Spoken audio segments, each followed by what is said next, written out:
नमस्कार साथियों, मैं नवीन कुमार आज आप लोगों को बीज क्या है और विभिन्न प्रकार के बीजों की संरचना और अंकुरन और उसके प्रकार के बारे में बताने जा रहा हूं।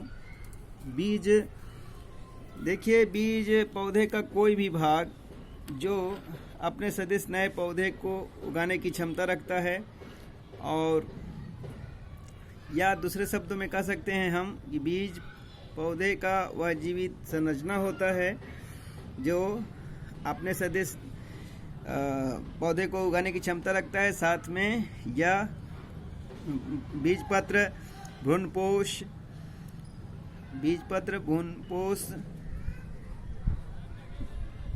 जो होते हैं वह एक सीड कोट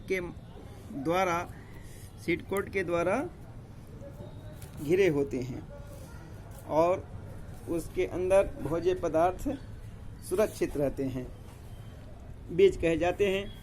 हम यहाँ द्विबीजपत्री बीज के बारे में बताने जाएंगे। द्विबीजपत्री वह बीज होता है जिसमें दो बीजपत्र होते हैं। देखिए, ये कोटिलीडन है, दो कोटिलीडन है, एक ये कोटिलीडन, एक ये कोटिलीडन, दो कोटिलीडन है, तो ये दो बीजपत्री है और सीड कोट से घिरा होता है, एक बीज चोल से घिरा होता है।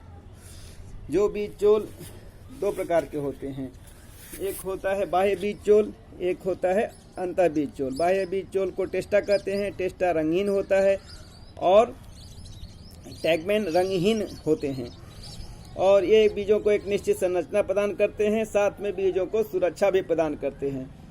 सीड कोट के अंदर में दो कोटिलीडन होते हैं जो बीजपत्र देख सकते हैं आप। इन बीजपत्रों में संचित भोज्य पदार्थ रहते हैं और यह एक भ्रूणीय अक्ष से जुड़ा होता है। ये देखिए, ये भ्रूणीय अक्ष है, ये भ्रूणीय अक्ष से दोनों कोटिलीडन अटैच हैं।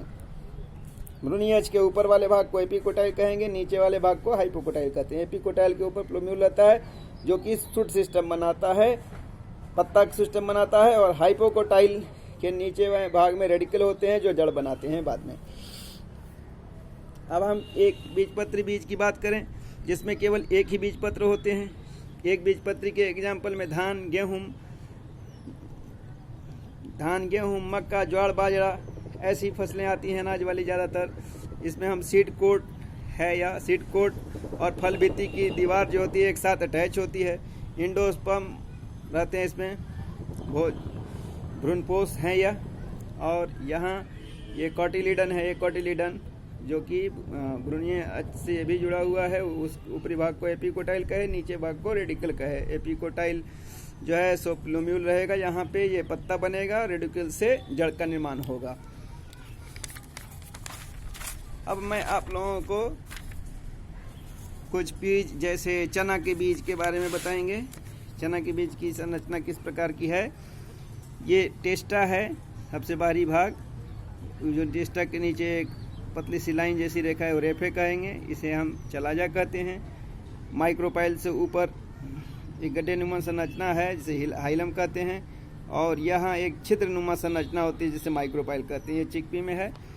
जब चिकपी को, जैसे चना को आप फुलाइएगा रात भर पानी में तो अंकुरित होकर इस तरीके के आएगा, तो आप उसको तोड़िए तो दो भाग में बीजपत्र दिखाई देते हैं, दो बीजपत्र हो जाते हैं इसे, और दोनों बीजपत्र भ्रूणीय अक्ष से जुड़े होते हैं। जो ऊपरी भाग को प्लूम्यूल कहेंगे जो पत्ता का निर्माण करेगा, नीचे के भाग को रेडिकल कहते हैं। प्लूम्यूल से जस्ट नीचे एपिकोटाइल होते हैं और हाइपोकोटाइल के नीचे जो है सो रेडिकल होता है। अब यहाँ आप कैस्टर देख सकते हैं, ये भी एक द्विबीजपत्री बीज की संरचना है। द्विबीजपत्री में कैरानुकुल है और इसे हम रेडिकल कहेंगे। कैरानुकुल के ऊपर रेडिकल है, और जब आप सीड कोट को हटाते हैं अरंडी में तो एक पेपर का जैसा संरचना प्राप्त होता है, इसे पेरियोस्पर्म कहते हैं। यही एक ऐसा प्लांट है जिसके बीज जो होते हैं डाइकोट होने के बाद भी इंडोस्पर्मिक हैं।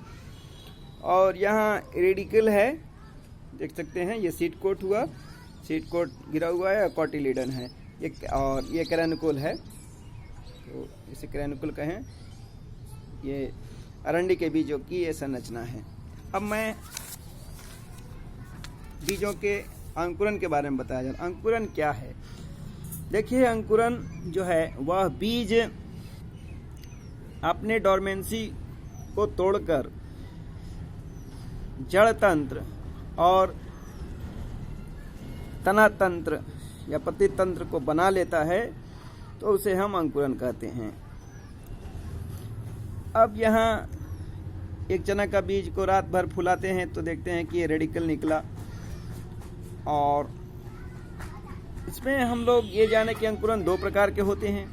एक होता है हाइपोजियल, हाइपो मतलब क्या, नीचे, जियल माने अंकुरन। जब जमीन के नीचे अंकुरन कहने का तात्पर्य है कि दोनों बीजपत्र जमीन से नीचे रहते हैं और फिर पत्ते का निर्माण होता है जमीन से ऊपर, तो इसे हाइपोजियल अंकुरन कहते हैं। हाइपोजियल अंकुरन में ये हम चने के बीज के अंकुरन के बारे में बता रहे हैं कि चने के बीज को रात भर अंकुरित फुलाते हैं, पानी उनी पाकर यह फूल जाता है माइक्रोपाइल के माध्यम से, और यहाँ पे रेडिकल, जो रेडिकल का निर्माण हुआ, रेडिकल वो जमीन के नीचे चला जाएगा पूरी तरीके से।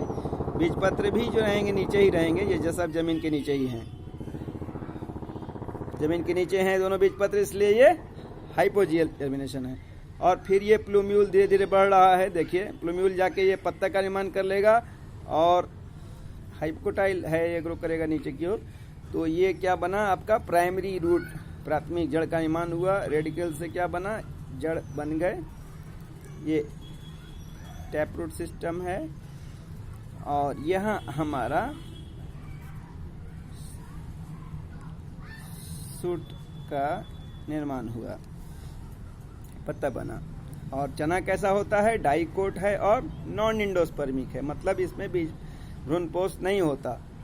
भ्रूणपोष का इसलिए खत्म हो जाता है कि जब भ्रूणपोष अपना पूरा भोजन देते देते दोनों बीज पत्रों को अपना पूरा भोजन दे देता है और अपने खत्म हो जाता है। ये मक्का का बीज है, मक्का का बीज में आप देखते हैं कि हाइपोजियल जर्मिनेशन है, एक बीजपत्री भ्रूणपोषी बीज है, एक बीजपत्री भ्रूणपोषी बीज है, लेकिन इसमें भी हाइपोजियल जर्मिनेशन होता है, मतलब कि बीजपत्र जमीन से नीचे रहते हैं। अंकुरित हुआ रेडिकल ऐसे गया, फिर देखते हैं कोलियोप्टाइल ऊपर की ओर गया, कोलियोप्टाइल के ऊपर प्लूम्यूल होते हैं जो कि पत्ता का निर्माण करता है। एडवेंटिशियस रूट का निर्माण हुआ, और एडवेंटिशियस रूट का निर्माण हुआ, ये पत्ते का निर्माण हो गया, और ये नीचे जड़ का निर्माण हुआ। अब हम कैस्टर के बीज के बारे में बताएंगे। कैस्टर का बीज जो है वह भी एक एपीजियल जर्मिनेशन है, मतलब दोनों बीज पत्र जमीन के बाहर चले आते हैं। रेडिकल रूट बना रहा है यहाँ, आप बाहरी की बीज चोल जो है वो फट जाते हैं और बीज पत्र बाहर की ओर आते हैं। ये आप देख सकते हैं, ये पत्ता का निर्माण हो गया प्लूम्यूल से, और रेडिकल से रूट का निर्माण हो गया। और ये जो रूट सिस्टम होता है वो टैप रूट सिस्टम होता है, लेकिन मक्का में जो मोनोकोट है उसमें एडवेंटिशियस रूट सिस्टम होता है। तो ये भी एपीजियल जर्मिनेशन होते हैं कैस्टर के बीजों में।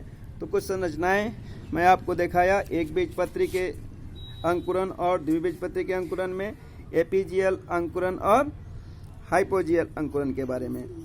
आशा है जरूर आप समझे होंगे। नेक्स्ट वीडियो में आपको बताऊंगा बीजों के प्रकार के बारे में। धन्यवाद।